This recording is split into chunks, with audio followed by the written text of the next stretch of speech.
With respect dun sa pagkamatay po ni Mr. dating Bucor official Ricardo Zulueta po, for your information po, yung mismong kapatid po niya ang naghatid sa ospital nga po at doon po siya sa ospital namatay.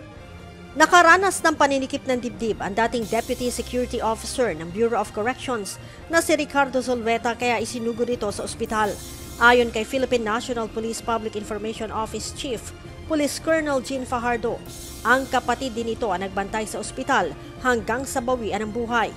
Inilabas na rin ng doktor kung ano ang ikinamatay nito.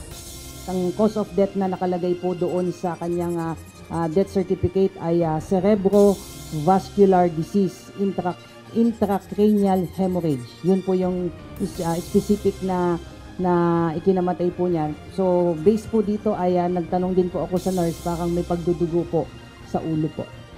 Sa issue naman ng autopsy na nais ng kapatid ni Percy Lapid, sinabi ng PNP official na lubos nila itong nauunawaan. Naiintindihan natin kung may mga pagdududa, but like I said, this issue whether it should be subjected to autopsy, we have to respect the decision po ng family. Sila po ang magdedesisyon kung kailangan pa buong papayag po sila na i-autopsy po yung bangkay po ng kanilang mga mahal sa buhay. Sinabi din ni Colonel Fajardo na iniimbestigahan na ng PNP kung sino ang matagal na nagkanlo kay Zulueta.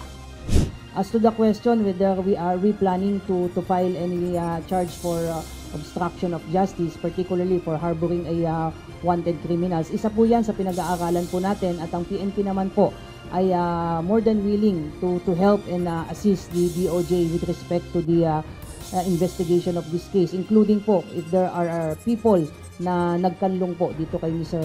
Zulueta prior to his death. Sa ngayon ay inirerespeto muna nila ang pagluluksa ng pamilya hinggil sa pagkamatay nito. Ngunit nangako naman aniya mga itong makikipagtulungan sa investigasyon ng pulisya. Leia Ilagan, UNTV, News and Rescue.